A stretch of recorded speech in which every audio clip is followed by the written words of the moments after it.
Bueno, Alberto Rodríguez, Alberto, le voy a decir, si me lo permite, me voy a tomar esa atribución. Gracias por recibirnos, un placer para nosotros poder estar manteniendo esta charla, este diálogo. Vamos a hablar un poquito de lo que es San Luis y de lo que fue, ¿no? De los inicios de la cultura. Vamos a empezar, si le parece, por lo que son las culturas originarias, porque siempre hablamos, ¿no? de los comichingones, de los huarpes, pero hubo otras también etnias, ¿no? En esta zona. ¿Qué nos puede contar al respecto y su relación, ¿no? con esas culturas que tan arraigadas tienen? Bueno, gracias por la entrevista. Es la historia de San Luis, porque la historia no empezó cuando llegó el español. Nosotros estábamos ya escribiendo páginas humanas en este espacio puntano. Y eso es la historia, el hombre en un espacio y en un tiempo. Y bueno, están las culturas ancestrales, las culturas originarias. Yo ubico, acá es muy complicado el tema de decir, designarlas, porque las culturas originarias es como que se han puesto debajo de una alfombra, no se quiere hablar de ello, o no se ha querido. Entonces, no hay una academia que se ponga de acuerdo, pues la academia, las universidades se ponen de acuerdo en el lenguaje, en precisar, en cada detalle hay como un acuerdo para que cuando vos digas la palabra política, se entienda de qué estás hablando. Pero no hay sobre las culturas originarias una academia que haya dicho las culturas originarias en la Argentina son estas. Hay historiadores, hay menciones. Bueno. La de San Luis yo ubico el grupo Huarpe, Huárpidos, Guanacache, que tienen su centro en la laguna de Guanacache y que es uno de los grupos, o el grupo más importante de las culturas ancestrales en San Luis. Ese grupo se iba, según decía Cossens, que es un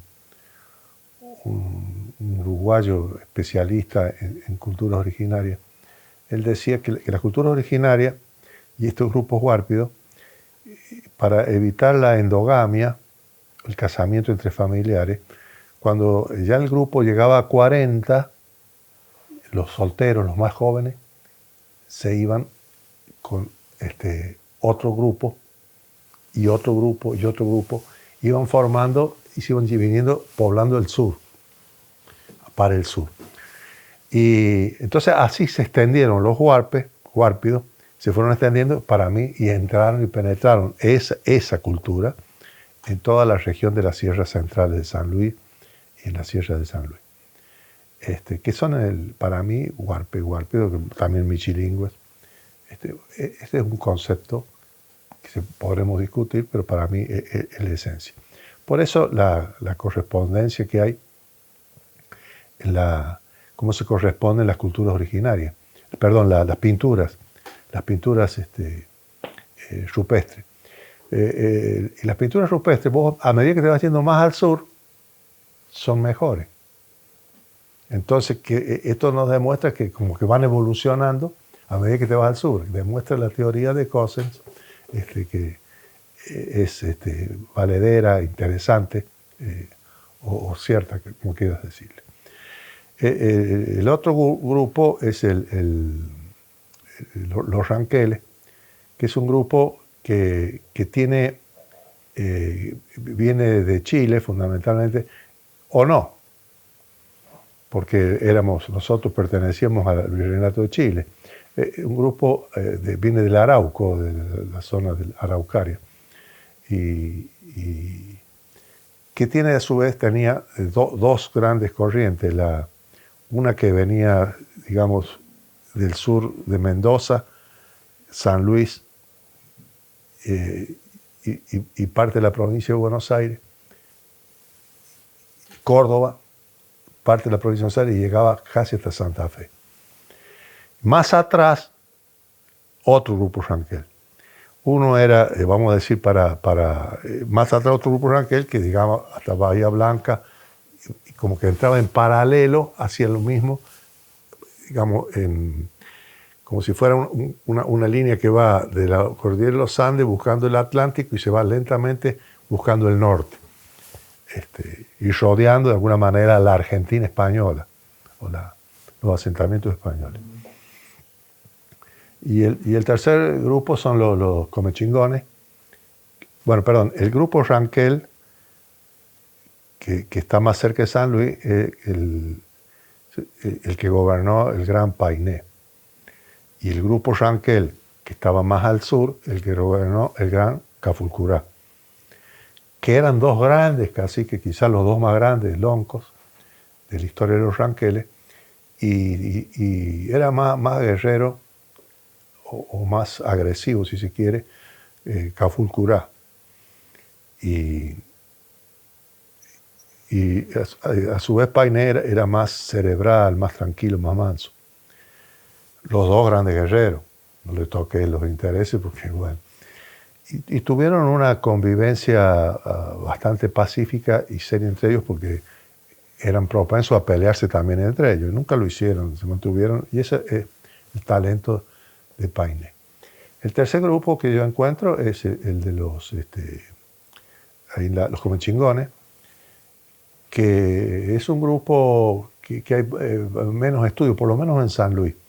Creo que ese grupo cuando fue desapareciendo de San Luis, hay pocas descendencias de comechingones en San Luis, puede haber más en Córdoba, pero acá en San Luis hay pocos, aparecen pocos que dicen yo soy descendiente de los comechingones. ¿Por qué también eso?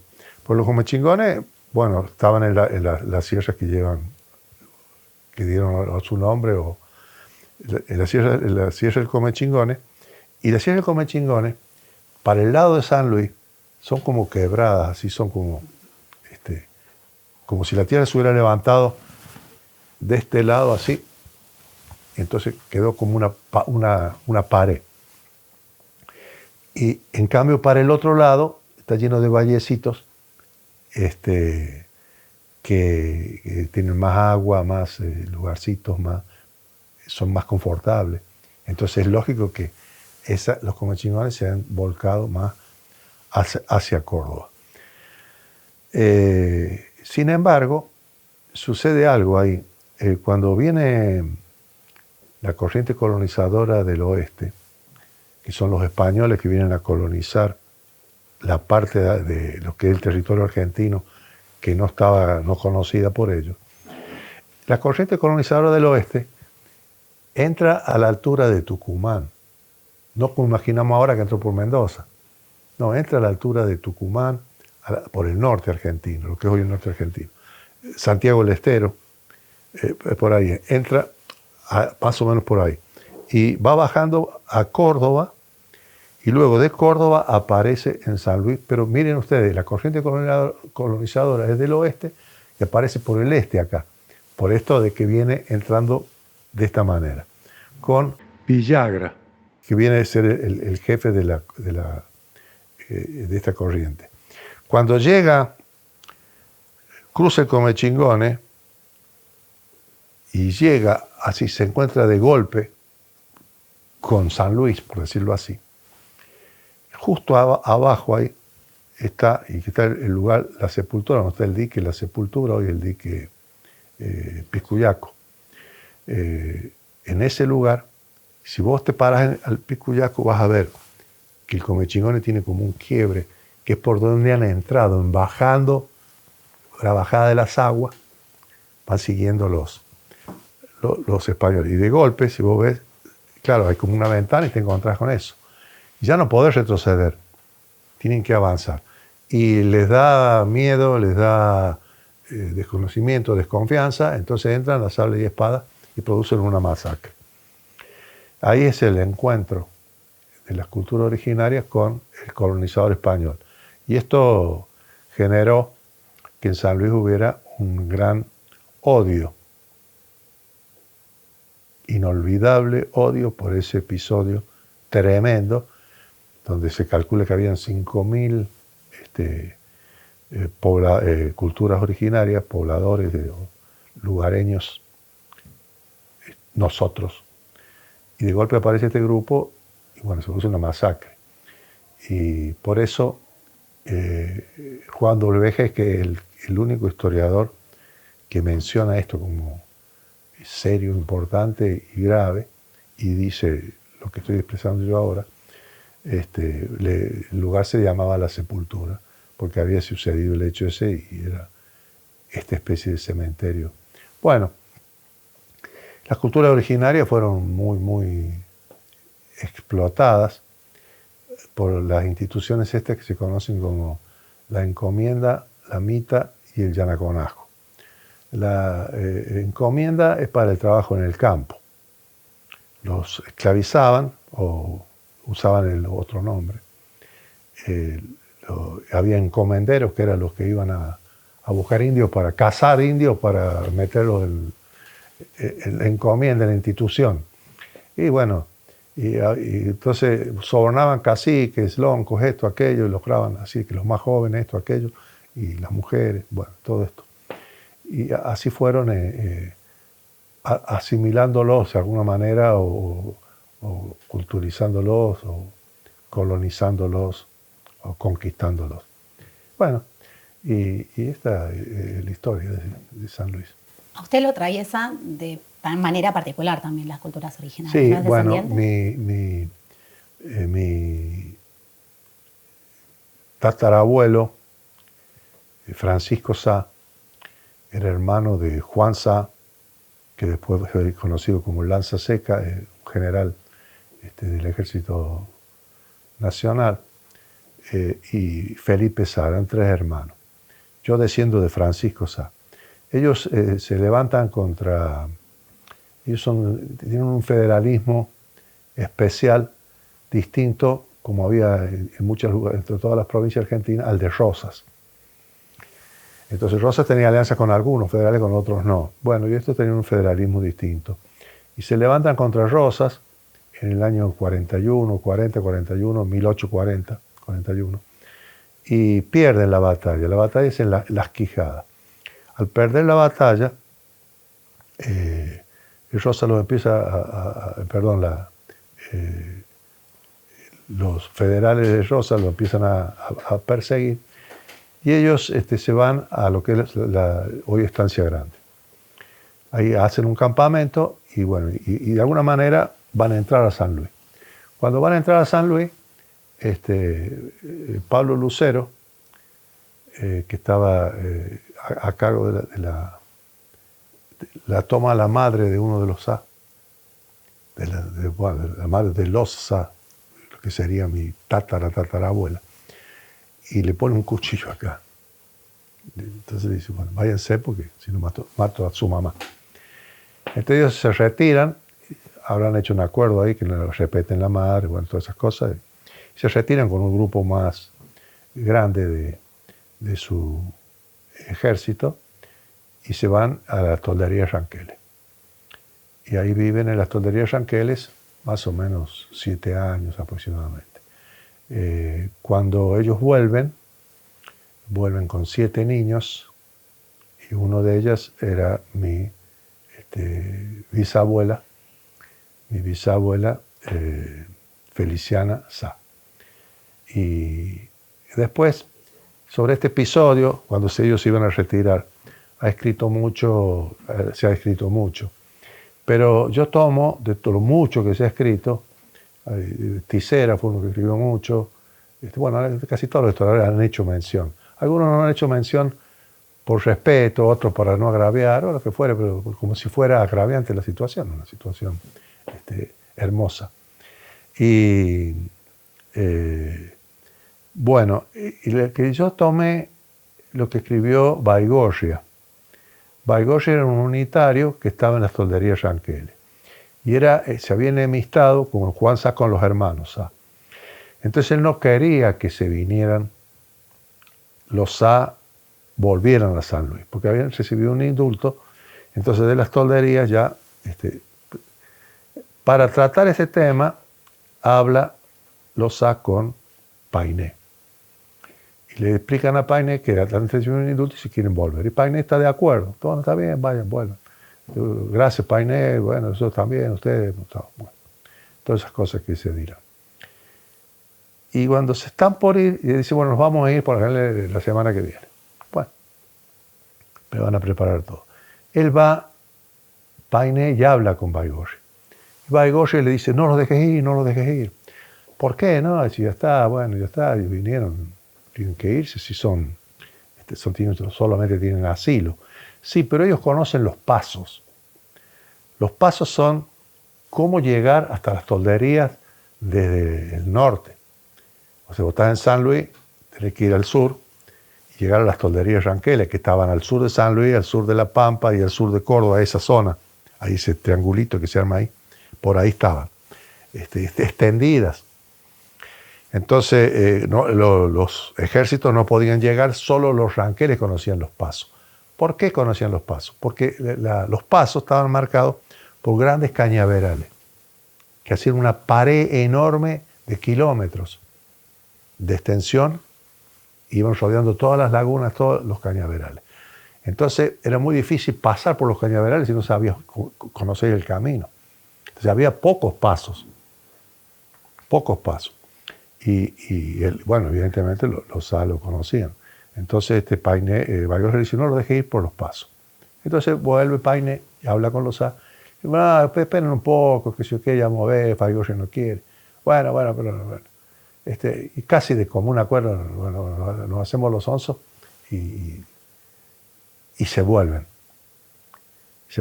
Y ahí adquieren un odio muy grande de Baigorria a los SA, que después se va a multiplicar. Porque se fueron, volvieron a San Luis. Y Paine, cuando se van, y que de alguna manera habían quedado que iban a esperar un poco, va a hablar con Baigorria y le dice algo que es muy importante. Le dice, mira, se fueron, pensar que yo les di mi hija. Entonces, y bueno, una de las chicas que viene de la Feliciana. Entonces, yo imagino, pienso, me parece, que bueno, una de las hijas de Paine fue la madre de la Feliciana. De todas maneras, Paine tenía muchas hijas, así que puede haber sido varios chicos que venían hijas del gran Paine. Las mujeres en las culturas originarias eran muy, muy invisibilizadas y muy, bueno, el machismo, hasta con mucha crueldad. Hay muchas historias, no tan distintas a las de los criollos tampoco.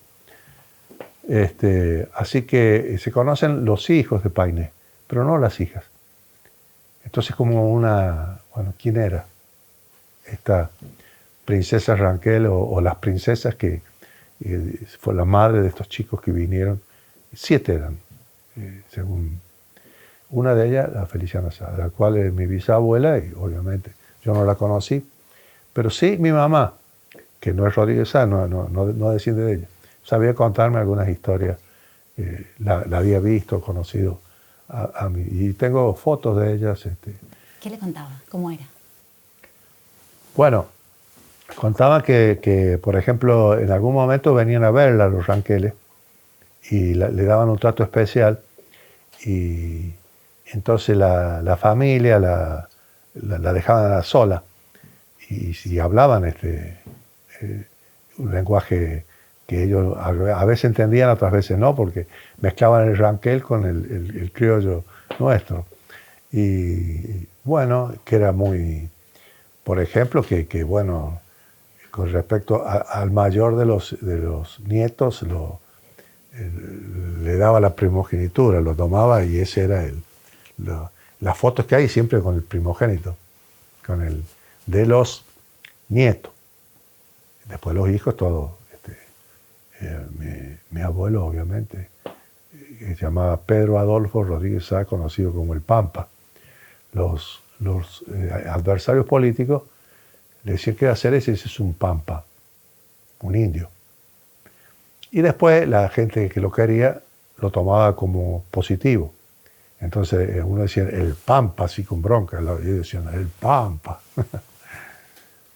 En el momento de la construcción del San Luis, ¿no? que vemos hoy, que era una nada hace tantos años atrás, ¿cómo todo eso que usted vivió y todo lo que viene atrayendo de generación en generación, cómo lo influyó, ¿no? para poder formar el San Luis, ser parte de la formación y la fundación del San Luis que es hoy?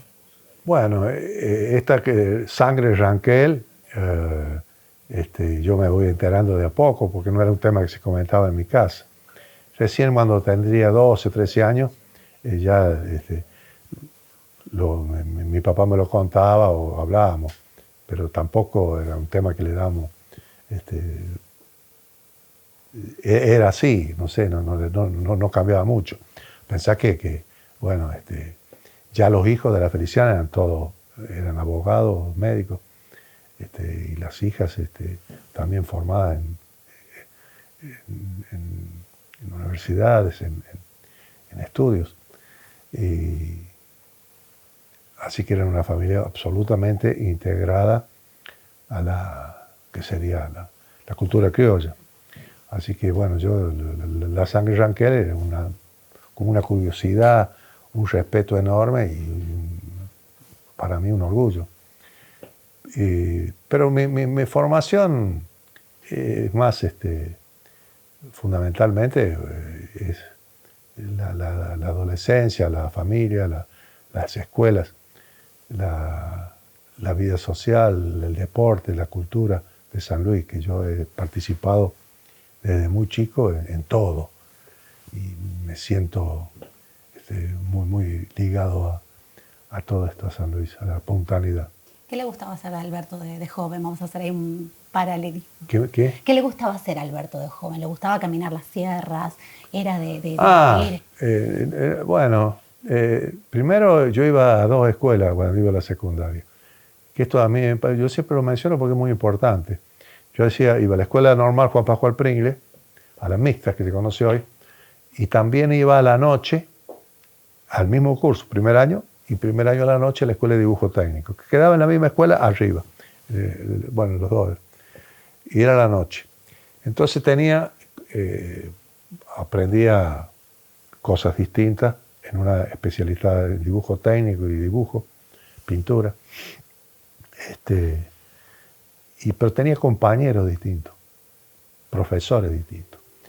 Y el compañero de la noche no es el mismo adolescente que tiene más o menos la misma situación social, estatus o lo que fuere.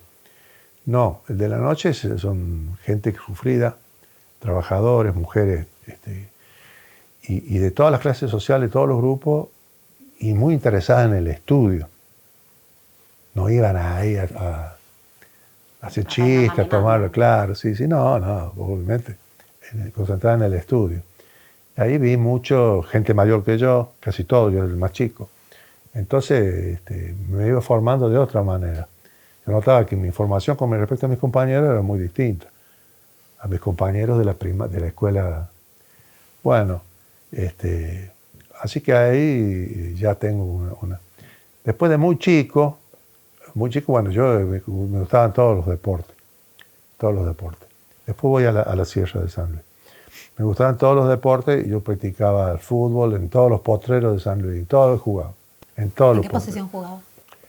Me gustaba jugar de arquero o de número 7, porque en ese momento tenía una gran admiración por Amadeo Carrizo y después por el Gatti, también el arquero Gatti. Había un arquero ruso, Lev Yashin, que le decían la araña negra, fue el arquero del siglo XX más importante de Europa. Lev Yashin, la araña negra. Y Amadeo Carrizo, que después, con el tiempo, me hice amigo de él. Qué lindo. Estuvo visitándome en San Luis, lo he visto muchas veces con su familia, hemos conversado mucho de fútbol, de esas historias. Y me gustaba jugar también de número 7, o sea, que sería wing derecho. Y ahí tenía admiración por Garrincha. Garrincha, un jugador brasileño muy importante en la historia del fútbol. Fue considerado el mejor 7 en los mundiales del 58 y del 66, del 62. El mejor 7 del mundo. Y bueno, yo tenía admiración por la forma que jugaba y trataba, por supuesto, no era lo mismo, pero yo me sentía Garrincha y en el arco me sentía Amadeo. Fue vóley mucho también, y el ajedrez. Muy chico yo mido ahora, claro, no era buen jugador de ajedrez midiendo como es el mundo.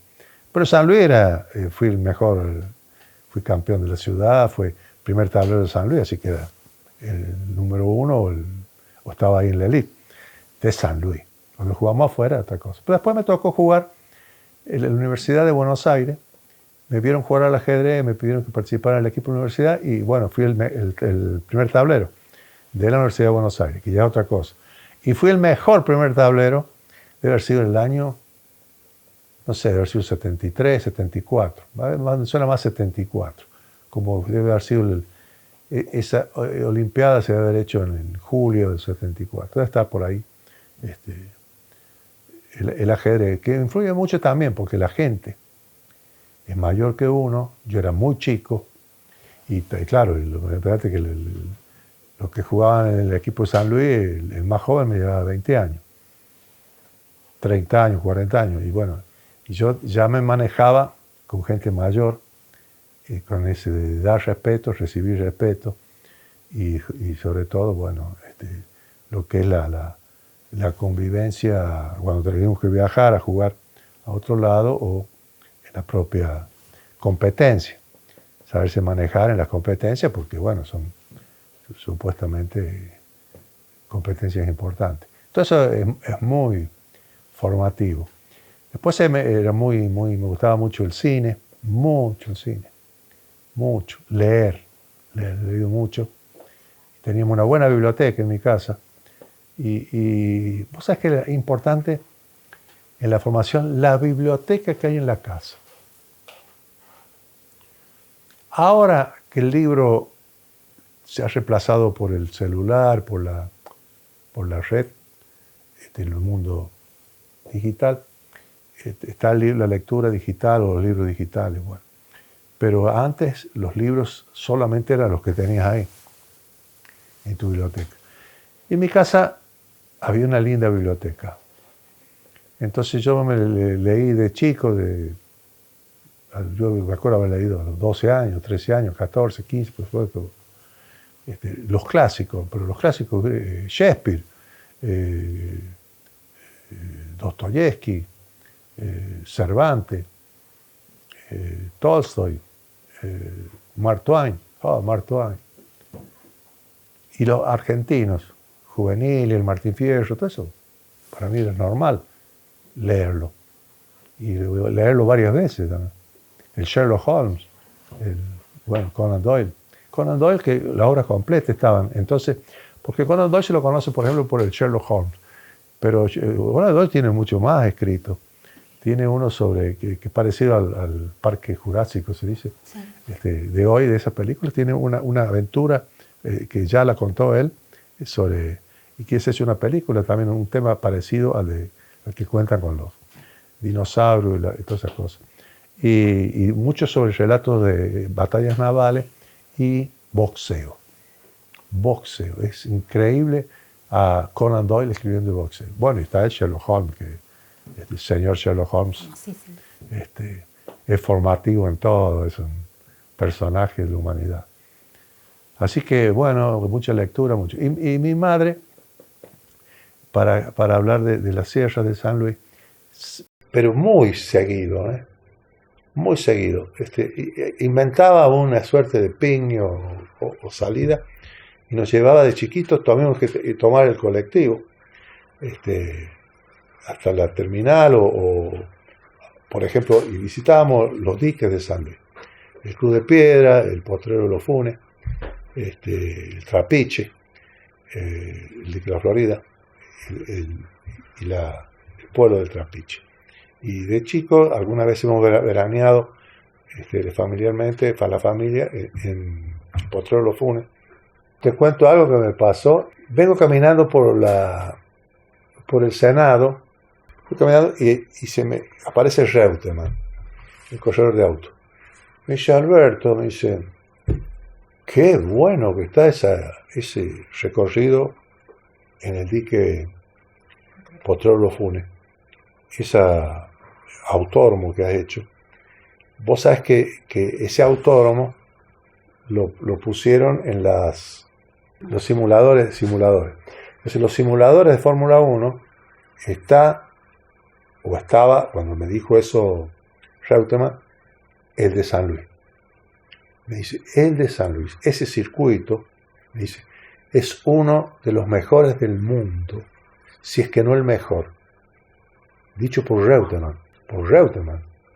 Pensá que Reutemann, fue una eminencia de un héroe de la Fórmula 1. Y dice, no es solo el paisaje, que tiene agua y montaña, que apenas Monte Carlo queda ahí. Dice, y ahora los árabes han hecho uno que tiene también agua, algo así. Pero seguro no es tan lindo como el nuestro. Pero no es tan lindo como el nuestro. Pero dicho por Reutemann, ahí ves vos las dos cosas, ¿no? El aprovechamiento del agua y el turismo. En este caso, le agregás al turismo una cuestión como es un autódromo que bueno, le da jerarquía, significa muchísimo, etcétera. Y bueno. Hablamos de los diques, pero también de las calles, de las autopistas, de la ciudad de La Punta, que tiene no solamente a nivel cultural el Cabildo, el Parque Astronómico. La ciudad, La Punta nació con una crisis. Y yo era jefe de gabinete en ese momento de la provincia y me tocó resolverlo y explico por qué, cómo nació esto. Las intendencias le ponían peros al gobierno de la provincia para construir vivienda. Sí, bueno, la vivienda hay que construirla, pero la infraestructura del intendente la tenés que hacerla de tales condiciones, y empezaban ya a poner tantos obstáculos, tantas trabas, que en un momento dado se convirtió en imposible construir en la ciudad de San Luis. Entonces, bueno, no construir viviendas no entraba en nuestra cabeza y buscamos una alternativa. Y a mí se me ocurrió fundar una ciudad nueva. Y entonces quedara San Luis como ciudad histórica y la ciudad nueva como la nueva ciudad de los emprendedores, de la ciencia y técnica, de la cultura, del deporte, la inteligencia, los nuevos tiempos. Y la primera idea era fundarla ahí a la altura de Donovan, que sería entrando por la ruta que viene de la autopista que viene por Donovan, los Puquios, por atrás del Potrero Los Funes. Todo ese lugar magnífico, espectacular, donde hoy han empezado a haber muchos country. Pero claro, la propiedad, los dueños de las tierras ponían tanta traba y pedían tanto dinero que no los valía mucho, pero no lo que cada uno soñaba con hacerse rico con eso. Que llegaba a costar, por ejemplo, 2 o 3 presupuestos provinciales comprarle las tierras. No, bueno. Entonces no entendimos nada. Entonces nació esta posibilidad de hacerlo ahí en lo que era el límite más o menos entre el departamento Belgrano y el departamento Capital. En esa zona, a la altura del Suyuque, por ahí. Bueno, ahí se compró una gran extensión de tierras, no sé si eran 5.000 hectáreas, una cosa así, que bueno, para una ciudad es mucho y interesante. Y bueno, y se pensó la ciudad de La Punta como una ciudad de los nuevos tiempos, que tuviera amable con el medio ambiente, que tuviera en consonancia con la era digital, con cultura, con deporte, con la historia de San Luis. Bueno, así nació la ciudad de La Punta, que la inaugura la gobernadora Alicia Leme, y que hoy es Después se le agregó a la ciudad de La Punta, cuando vino el centenario, bicentenario del 25 de mayo, yo le hice construir el Cabildo, que además de la cultura, que la ciudad de La Punta nació con museos, todo eso está descuidado. Pero tienen museos, tiene todo. Y todo eso se ha venido abajo. Y se me ocurrió a mí lo de la historia. Era el bicentenario del 25 de mayo y fue un cabildo que el poder popular más inmediato que tenía en la época colonial o española, en la Argentina. Y bueno, y San Luis, que nació como una ciudad cabildo, también con el cabildo con mucha fuerza. Y San Luis fue la primera que aceptó la Revolución de Mayo. El primer cabildo en la Argentina que acepta la Revolución de Mayo es el Cabildo de San Luis. Piense usted que el Cabildo de Córdoba lo rechazó, el Cabildo de Salta lo rechazó. El primer cabildo que él acepta es el de San Luis. Después vienen otros, se van sucediendo, creo que el de Mendoza, San Juan, Corrientes también. Bueno.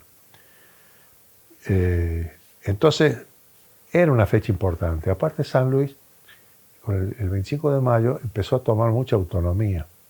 Mucha autonomía. Y es prácticamente como que nace fuertemente la provincia de San Luis, con ese 25 de mayo. Por eso es muy importante. Yo le quería dar jerarquía y construimos el Cabildo. Una réplica preciosa, a escala, ¿no? El Cabildo es a escala. Nos facilitaron los mapas, los planos del Cabildo originario, la ciudad de Buenos Aires, y nosotros lo construimos como el Cabildo originario. Hoy el Cabildo está mutilado. Que yo siempre cito el tango, ¿cómo se llama? Bueno, el tango ese que dice, ¿cómo habrá cambiado la calle Corriente? Suipacha Corriente y el viejo Raval. Y un juego de calle se da en diagonal. Claro, cuando hicieron las diagonales se juntan a la altura del Cabildo y la mutilaron al Cabildo. Le cortaron un pedazo de cada lado para que entraran las diagonales. Entonces el Cabildo es estrecho, chiquito. El Cabildo más grande. Y ese es el Cabildo que hicimos nosotros. Inclusive el campanario se derrumbó después de la Revolución de Mayo y se reconstruyó parecido. Nosotros hicimos el original.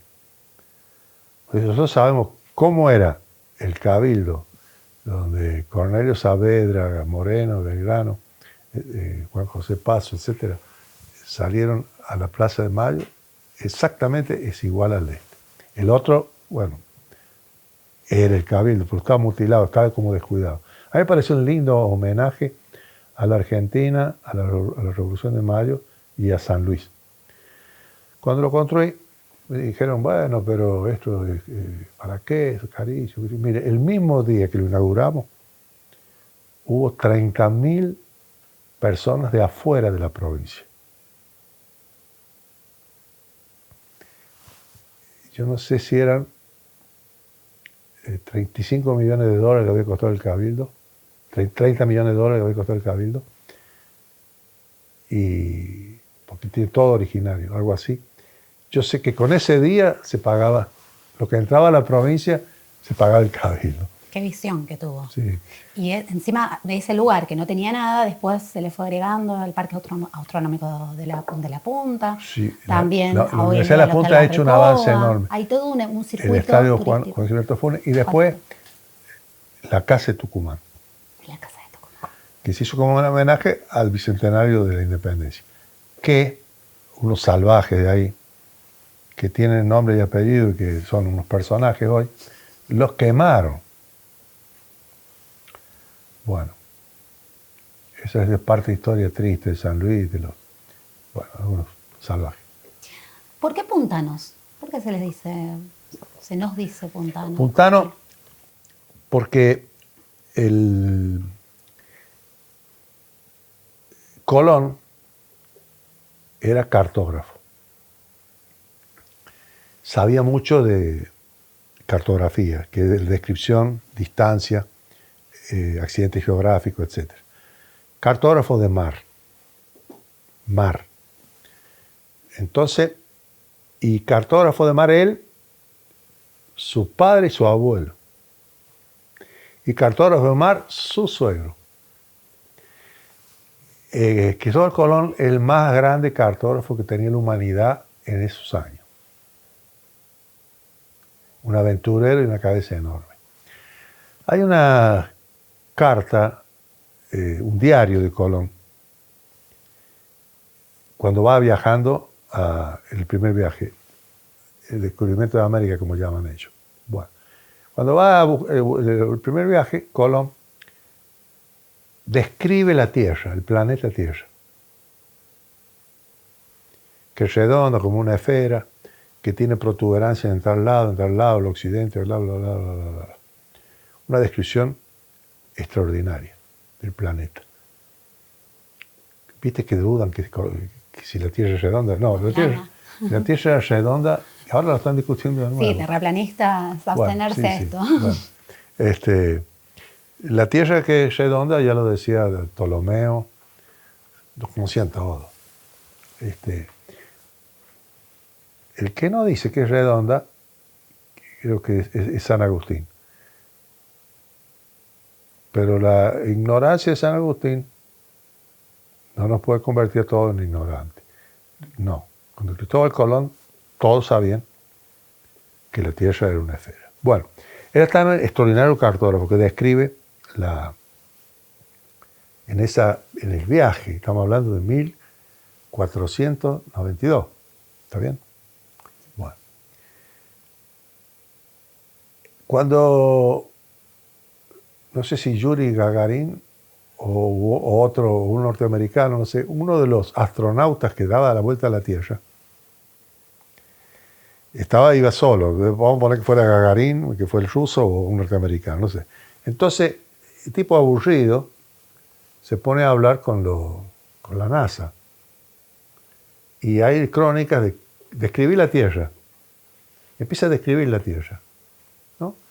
Y puedo tener la descripción de Colón en palabras españolas del siglo XV y la descripción del astronauta.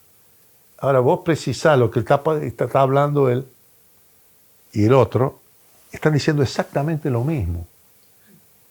Uno mirando el planeta y el otro con su inteligencia y los cálculos astronómicos. Cálculos todos astronómicos. Bueno, ese era Colón, un monstruo inteligente, un aventurero, etc. Bueno.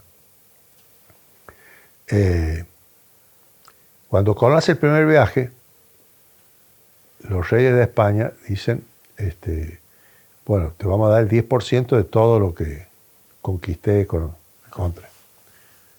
Cuando se dieron cuenta que había descubierto un continente, dijeron, volvete para acá, anda a la academia lo pusieron un gorro para que pudiera en la academia, no sé qué, de geografía, no sé qué, de la Real Academia, y lo mandaron a Américo Vespucio, y como que descubrió esto, Américo Vespucio, y le puso a América. Bueno, pero esa es otra historia aparte. Colón hace el primer viaje y todos los cartógrafos europeos, todos, se empiezan a colgar de los viajes de Colón. Por esto del 10% y además la aventura, además del conocimiento de la cartografía. Pero se suben a montones. Nadie quería estar abajo. Inclusive todas las cartas que hay sobre los primeros tiempos son, inclusive sobre la Argentina, son escritas por viajeros marinos que venían con cartógrafos, que venían colados, por así decirlo, o agregados al viaje, porque venían a hacer una aventura, conocer y a meterse en la aventura. Bueno, entonces ahora estamos en América, ¿no? Estamos llegando a San Luis. Y empiezan a caminar y a conocer adentro. Entonces, en cada expedición que venía, por ejemplo, esta la que toda la corriente colonizadora, venían con conocimiento de cartografía o cartógrafos en esas expediciones. Algunos más truchos, otros más inteligentes, otros más importantes. Ulrico Schmidt. Ulrico Schmidt tiene escrito sobre la Argentina, es un cartógrafo que vino en uno de los barcos. Bueno, pero el San Luis es otro. Y entonces iban hablando o diciendo lo que veían, pero el lenguaje que usaban era marino. Entonces, por ejemplo, ellos dicen, cuando ven dos sierras así cerquita, y que uno se pasa por el medio, le llaman portezuelo, porque es un lugar donde hay que poner una persona que auxilie y que guíe al que pasa. Entonces vos, si vas a conquistar todo esto, decís, bueno, en cada portezuelo ponemos una especie de fortificación, que es lo mismo que se hace con un puerto pequeño. Hagamos un puerto acá. 2 sierras, portezuelo. La palabra portezuelo te suena. Bueno, fue puesta por aquellos cartógrafos con el lenguaje marino. Ahora, ¿qué pasa? Llegan y ven las sierras de San Luis. Por la avenida de Mendoza y la ves a la altura de la Salina y el Bebedero. Ves la sierra de San Luis. O venís de Buenos Aires, de Mercedes, y la ves a la altura de Fraga, un poquito antes, y ya ves la sierra de San Luis. Vos ves esto. El lenguaje marino se llama lengua de tierra que sobresale en el mar. Punta. Punta. Es una lengua de tierra que sobresale en el mar. Y si vos ves, cuando vengas de Mercedes o vengas de Mendoza, mirá la sierra y es una lengua de tierra que sobresale en el mar. Pero no en el mar, es un mar imaginario, que sería toda la planicie que está rodeando la punta. Qué increíble. Entonces por eso dijeron la punta. Se empezó a conocer la punta de acá, la punta de allá. Como al principio decían la punta de los venados, pero después se dieron cuenta que la única punta mediterránea, o sea, sin mar, del mundo es San Luis. No es una punta, es por analogía. Y de ahí viene el gentilicio puntano. Gentilicio puntano, alguna vez un historiador mercedino lo cuestionó y decía que solamente era para San Luis. Y bueno, hablando con otros historiadores, igual o más envergadura, decían, mira, cuando yo estoy en Buenos Aires, yo soy mercedino. Me decían así, ¿no? Porque yo soy mercedino, pero cuando yo estoy en Buenos Aires, me preguntan dónde soy, yo digo que soy puntano. Cuando estoy en San Luis, me decide dónde soy, yo soy villamercedino. El gentilicio, además del gentilicio puntano, según la Real Academia Española, alcanza a toda la provincia de San Luis. ¿Por qué? Porque las sierras centrales que forman la punta y que marcan el gentilicio ocupan todo el territorio de la provincia, por lo menos la mitad de él, y se ven desde el sur de la provincia, se ven cuando vas llegando a San Luis, ves la sierra de San Luis. Clarísimo. Entonces, bueno, el gentilicio acá es el puntano. Hablamos hace un ratito de la punta, hablamos de Potrero Los Funes, hablamos del volcán. ¿Podemos hablar de Merlo? Merlo. Merlo. Hay algo en Merlo que tenemos que señalar. Yo cuando voy a Merlo ahora me encuentro como un choque de culturas entre el nacido y criado y el que llegó después. Y yo tengo que decir eso. Miren, hay una cosa. La historia es como un cine continuado. Se va desarrollando. Entonces uno se para en un momento, se retrocede y ve una parte de la película. Pero es una película completa. Entonces, para el que llegó a Merlo ahora, o hace un año, 2 años, 10 años, 20 años, hay que decirle, che, pará. No es un cine continuado que la película llega cuando vos llegaste. Empieza cuando vos llegaste. La película no empieza cuando vos llegaste. La película de Merlo y de San Luis viene de antes. De antes. Y al nuevo, al nacido y criado, hay que decirle, che, esta persona eligió San Luis, eligió Merlo. Merece todo nuestro respeto y nuestro amor. Ni uno tiene que decir, porque cuando empezó el progreso, Y el otro tiene que decir, ¿qué haces vos acá si esto lo hicimos entre nosotros? Antes que llegaras vos, ya habíamos dado todas las condiciones. Bueno, entonces este juego enturbia un poco la historia de Merlo, que es hermosa, riquísima y maravillosa. El Merlo que yo conocí de chico era el Merlo del poeta Agüero. El Merlo del poeta Agüero. Tranquilo, con mucha amor por San Luis y con todos los pueblos cercanos que están extraordinariamente descritos en la cueca Caminito del Norte. Hermoso. Yo siempre que voy viajando a Merlo, cuando voy ya empiezo a la altura de Papagayo, empiezo a ver algunas palmeras, empiezo a cantar el Caminito del Norte. Va describiendo maravillosamente todo el Comechingones y también Merlo. En Merlo se produce algo en los años 60. En los años 60, ahora San Luis es una dictadura militar y en San Luis viene un interventor federal. El interventor, por orden del gobierno nacional, les pedían que trataran de nombrar gente del lugar o cercanas a los lugares o algún referente, porque era trasplantar un militar generalmente de golpe en una provincia, no entendía nada y la gente se molestaba muy rápidamente. Aparte de que ya venían a romper la democracia, los diálogos eran imposibles de todo punto de vista. No solo para los políticos o los que se venían perjudicados en su derecho, sino cualquier persona que se quería acercar, si el tipo no. Entonces según contaba Falco, lo llaman a ellos, a Falco, para hablar de Merlo.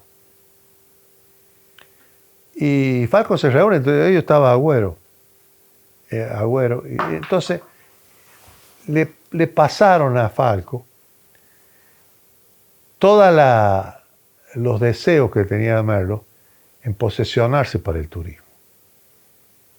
Y que tenía las condiciones y el deseo, y se veían ellos mismos en estas reuniones que hacían permanentemente, soñando que Merlo era fundamentalmente una capital turística por las enormísimas bellezas que tiene, que como es el Comechingones y pasa en los lugares serranos, que son lugares quebrados, lugares donde hace 50 metros y te cambia el paisaje. Vos caminás 50 metros, estás caminando por los pasos perdidos, haces 50 metros por el otro lado y es otro paisaje, haces por el otro paisaje, y pasaste una lomita y encontrás otra cosa. Entonces es una locura para la imaginación, la vista, los sentidos. Tanta belleza, tanta belleza. Bueno, entonces era bueno lo que estaban soñando, que seguramente también lo soñaban los demás cercanos a Merlo, ¿no? Pero bueno, Merlo era el más fuerte. El más fuerte en ese momento en el departamento siempre fue Santa Rosa. Claro, lo que pasa es que Santa Rosa no tiene la belleza de Merlo. Santa Rosa tiene un disparador, más vale, ligado más al Conlara y más a la agricultura, a la ganadería, a la agricultura sobre todo, a las papas, hoy paperos, bueno. Entonces se ponen de acuerdo ahí y hablan Falco con Agüero, con sus amigos, que eran un grupo, los hermanos Falco, Antonio Esteban Agüero seguro, y no sé quién eran los otros. Y ahí le dicen hablarle de turismo. Bueno, y viene Falco y lo hacen intendente. Cuando vuelve el intendente. Y bueno, los otros se ponen chocho porque entre que fuera otro, bueno. Y Falco venía a pedir acá y para el turismo, parece que no me dan ni pelota. Dice. Entonces, voy a pedir cosas chiquitas que no me pueden decir que no. Y mirá, hizo otro pomo Merlo. Empezó a pedir cursos de capacitación. para cocinero, para gastronómico, para lavacopa, para el mozo, para... Formación. Sí, para las que hace las mucamas de los hoteles, el manejo de la hotelería. Pero a montones. Y todo el mundo empezó a hacer cursos y lentamente, primero fue para toda la provincia. Los que íbamos a verlo quedábamos asombrados la diferencia que había en una hostería, un hotel, un lugar en Merlo a otros lugares. Entonces primero empezó a conquistar a San Luis. Y después vino lo del casino Flamingo. ¿Dos venados? No, pero primero se llamó Flamingo. El Primero se Flamingo llamó fue el primero y Flamingo. después el dos. No, poné esta conversación, que quede ahí. Está lindo. Ponela, que quede. Está buena. Le vamos a preguntar a Rómulo. Mira, ¿por qué? Fue uno de los fundadores. Estaba, vos pensás, estamos hablando de los años 65, 66.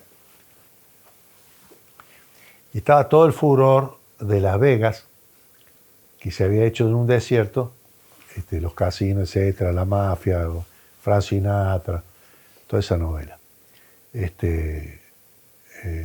Bueno, y entonces cuando empieza a construirse el casino pidieron un casino, lo que fue, se autoriza el casino, que fue toda una historia, porque San Luis tiene que autorizarlo.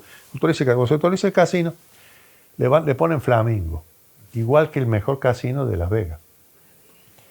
Y dicen que empiezan a decir, ellos mismos en correr el rumor, que había sido, era de Frank Sinatra, que estaba Frank Sinatra atrás, que iba a venir Frank Sinatra en la inauguración. Claro. Y Flamenco, y tenía lo mismo flamenco rosado de Las Vegas. Y me acuerdo que vino, ¿cómo se llama? El que vino una orquesta que en ese momento estaba de moda. Para salir asombroso, que vino una orquesta de moda. Que el papá de Donald, ¿se acuerda? Las olas y el viento. Sí. El papá de Donald tenía una orquesta. Y vino esa orquesta y vestía tipo Las Vegas. Entonces daba todo como para que fuera... completo. Entonces, claro. Y ahí aparece también el tema del microclima. El microclima, también. Otra historia. Que hay una historia parecida, igual el Potrero Funes. También está la historia del microclima del Potrero Funes y en la Sierra de San Luis también existe. Que bueno, que nadie sabe qué es, pero que todo el mundo se queda asombrado y como le ponen el primero o el segundo, no sé cuál le han puesto. Tercer microclima. Tercer microclima del mundo, nunca se sabe cuál es el primero ni el segundo, pero este es el tercero. Que se supone que hay algo de cierto en cuanto que la Sierra de San Luis, toda, la sierra en general, generan una carga de ozono negativo más fuerte, lo que fuere. Entonces, que es lo mismo que ponen, eso lo cargan en los supermercados, en los shopping, para que vos estés más despierto y respires más tiempo, más veces. Entonces vos sin darte cuenta, la respiración es algo que nosotros lo hacemos, o voluntariamente o involuntariamente. Entonces el microclima o el ozono te genera una respiración involuntaria más acelerada. O sea, si en vez de hacer, qué sé yo, por minuto 20 veces, sobre vos con esta carga la haces 22 o 23 veces. Y evidentemente respiras mejor y evidentemente te alarga la vida. Pero, bueno, de ahí a que creamos que microclima es que no vaya a llover o que va a llover más o menos. Que no hay invierno. Claro. ¿Por qué hace frío? Si es microclima, no tiene nada que ver. Tratamos. Para dejarlo ya, que la verdad le robamos un montón de tiempo. Podríamos quedarnos hablando mucho más, pero me gustaría finalizar con el San Luis del futuro que usted se imagina. Puntualmente en lo que es el sector turístico. ¿Cómo se imagina el San Luis del futuro? Sin hablar de hoy, ni de... No, por eso miremos para adelante. Vamos a saltar estos años así. Miren. La nebulosa. Vamos a saltar 5 o 10 años. La actividad turística es algo maravilloso. Primero que es una actividad limpia. Y bueno, al ser una actividad limpia, no afectas al medio ambiente, sino que a su vez lo resaltas. lo cotizás, lo mostrás. Ahí yo creo que hay una exageración cuando algunos grupos ambientalistas no quieren tocar nada. No, bueno, obviamente no hay que detener el progreso, ni tampoco el progreso puede avasallar el medio ambiente. Hay que lograr un tratado de paz entre el medio ambiente y progreso. Pero el turismo, aparte de ser esto que es un acuerdo siempre amable y maravilloso con el medio ambiente y mostrar la naturaleza, fundamentalmente, aunque hay otro tipo de turismo, obviamente, también. Pero el turismo es una actividad que está incorporada al 100% de la población. No es una necesidad las vacaciones que antes solo la podían satisfacer a esa necesidad la clase media alta o la clase alta o los grupos de más acomodados. No, hoy en día toda la población siente necesidad y busca poder hacer, poder vacacionar, poder visitar, poder conocer, poder. Y eso, bueno, es una necesidad humana maravillosa y esa búsqueda y se buscan oportunidades para que todos puedan hacerlo. Y esto es maravilloso. Entonces, ¿qué pasa? El turismo crece todos los años un porcentaje importante. Aunque exista pandemia, crece. Aunque existan incendios forestales, crece.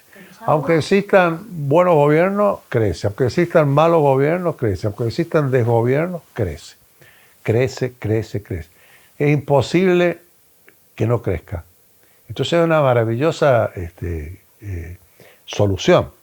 Mirá, es tan importante esto, la importancia del turismo, que Francia, en la Segunda Guerra Mundial, es invadida por Alemania. Y Hitler invade Alemania. Y queda ocupada Alemania francesa del 41 al 45, 4 o 5 años, está ocupada por los alemanes. Bueno, y un gobierno en Vichy, si así se llama el lugar, no sé cómo se pronuncia, que era francés, que administraba algunas cosas y de alguna manera era colaboracionista de Hitler.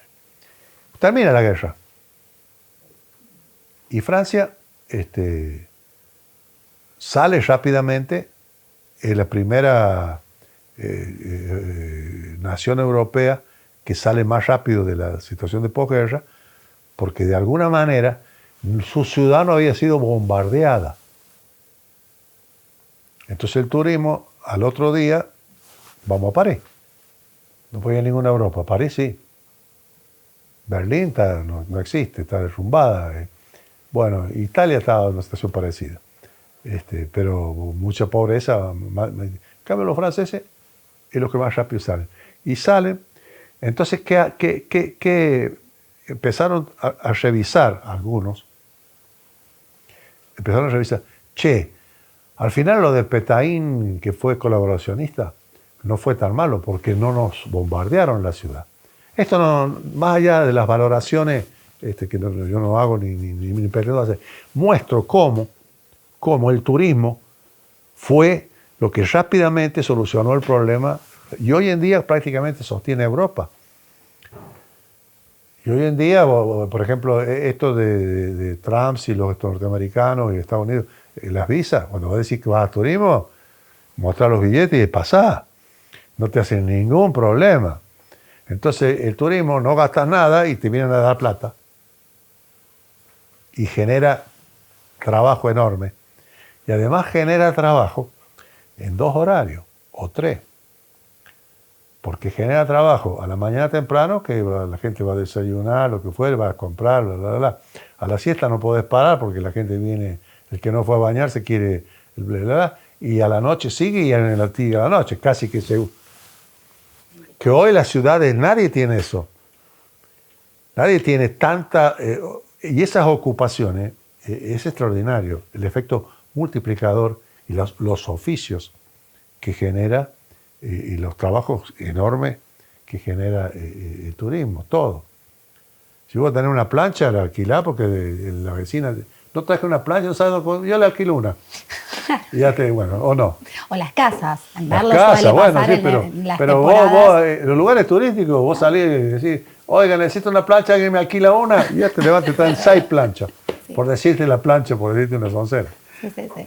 Bueno, Gracias, Alberto. La Gracias verdad a no tengo palabras de agradecimiento por este tiempo. Bueno, Un placer esta masterclass que nos ha Bueno, dado gracias a ustedes. de un poquito de todo que estuvimos Poquito de charlando. todo. Gracias. Después abrimos una ventanita y hablamos de otra cosa.